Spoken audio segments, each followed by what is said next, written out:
For a fifth straight night, chaos erupted in Seattle just as peaceful protests were drawing to a close. Just before midnight, police broke out tear gas and launched flashbang grenades to force dozens of people to run. We're learning from one man who saw it all unfold that it was someone in the crowd, he says, that started the violence. King 5's Kayla Lafferty live on Capitol Hill again for us this morning. Kayla, what happened? Well, I'll get to that in just a second, but right here on Capitol Hill in front of the precinct, they still have barricades up. There's still police here on scene, just making sure everything is calm. We're not seeing much activity or anything. They're just here protecting the precinct. But once again, like you said, Jake, those demonstrations were really peaceful and calm all day. Large crowds formed for the fifth night in a row to protest the death of George Floyd. At around 6 p.m., Seattle Police Chief Carmen Best announced there would be a mandatory curfew from 9 p.m. to 5 a.m. Demonstrations stayed peaceful even hours after that curfew started, but at 11:40 it changed on Capitol Hill as police used tear gas on protesters. Herbert Henderson was there the moment it happened. Then around 11:40 or so, which is about 2 hours and 40 minutes after curfew, someone threw a bottle towards the police officers. As soon as that person did that, everyone in the crowd kind of started to converge on him, and then one of his friends threw a bottle towards him too. As soon as that door to chaos opened, more and more people just started throwing him in. Well, Henderson says most of the people here who were here protesting all day long were peaceful. It's just a small group that arrived towards the end of the night that started that chaos. Live on Capitol Hill, Kayla Lafferty, King 5 News. All right, Kayla, thank you. Well, Seattle Mayor Jenny Durkan is expected to answer protesters' questions this afternoon. While speaking to thousands of demonstrators yesterday, she called on everyone to push for change and said people holding her accountable is important. We in our country were founded upon a premise that blacks were not equal. Systemic racism was built into our Constitution. We've got to change that. Demonstrators asked people to email their questions so they can share them with Mayor Durkan. She's expected to address all those questions at around 3 o'clock this afternoon, we're told. Also this morning, Seattle Police Chief Carmen Best has addressed protesters last night alongside Mayor Jenny Durkan. Listen. I stand with you. I really stand with you. I understand the hurt and the anger that everyone feels, especially after the death of George Floyd. It just represented one more issue, one more thing that we have to deal with as a community. But you know, as a black woman, you know, I feel the same pain you feel. And just because I wear the uniform, that doesn't change that. And there's a whole lot of people who support you.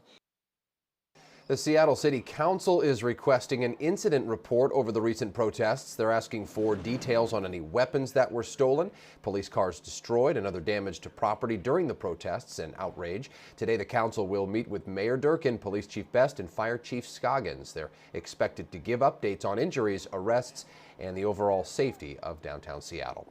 And with more protests expected, curfews will continue for a couple of cities, including Seattle and Mercer Island. Seattle's curfew will be from 9 p.m. to 5 a.m. every night through Saturday.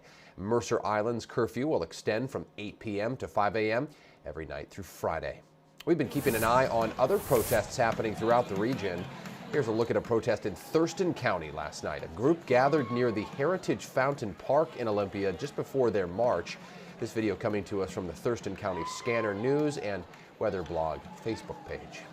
People gathered for a march and rally in Snohomish yesterday as well. One local resident brought his gun to the rally and reassured protesters no harm was intended.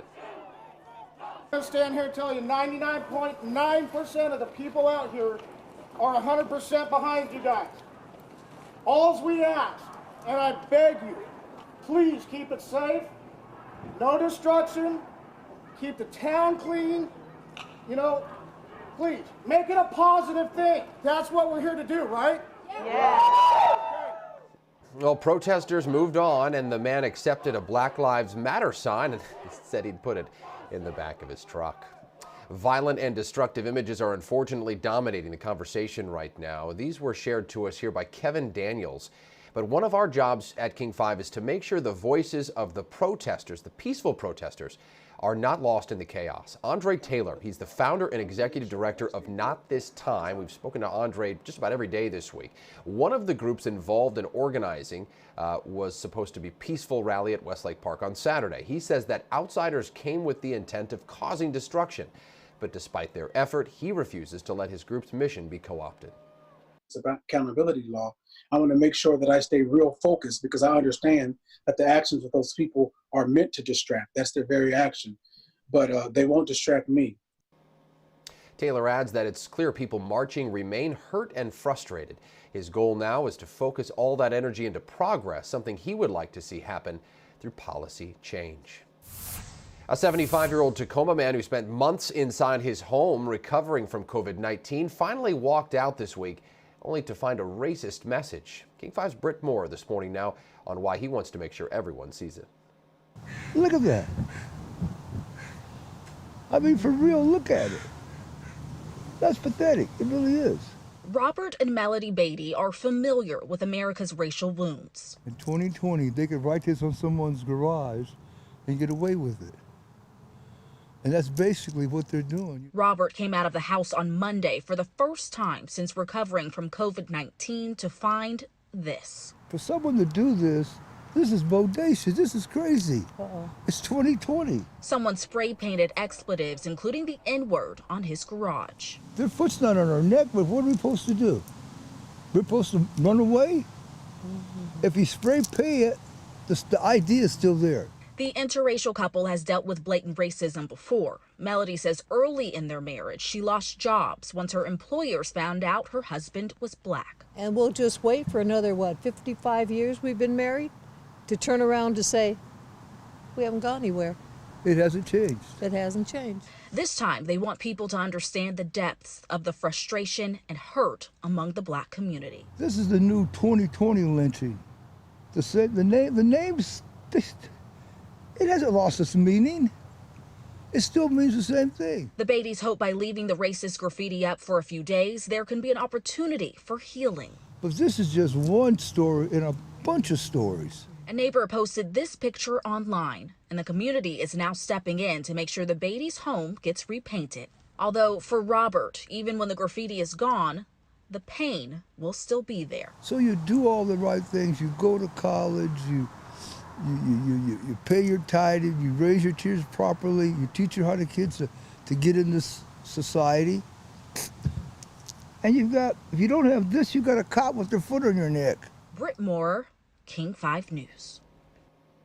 Well, the community started a GoFundMe page and is coordinating efforts to repaint the Beatties' home. Robert says he'd prefer to have the money donated to a local nonprofit or a local hospital. All right, you're going to look live here now at the Seattle Space Needle. You may have noticed the lights have been off in recent days. It's to show solidarity with people fighting racial injustice. Officials tweeted that the landmark will remain dark, but they did not say for how long. Also in the news, happening today, Seattle school students plan to protest police violence while social distancing. They'll be protesting by standing out front of their own homes, holding signs and chanting. The students call for allies of all ages to join in their socially distant, nonviolent protest. We're told it all starts at noon today. We're also hearing from two classmates, high school classmates in Tacoma at Tacoma High of the Arts, who organized a peaceful demonstration. Hundreds of people gathered in Wright Park on Monday to listen to speakers and then lay down for 9 minutes as a tribute to George Floyd. I didn't want to be the face of it. I created it, but it was for the people. Seeing that many people really just opened my eyes and showed me how much people cared. Tacoma's mayor released a statement on this, reading, quote, "We need more allies. We need more peaceful demonstrations and expression of what we believe to be just. We need to join together in saying that enough is enough and then take action." Back to those words.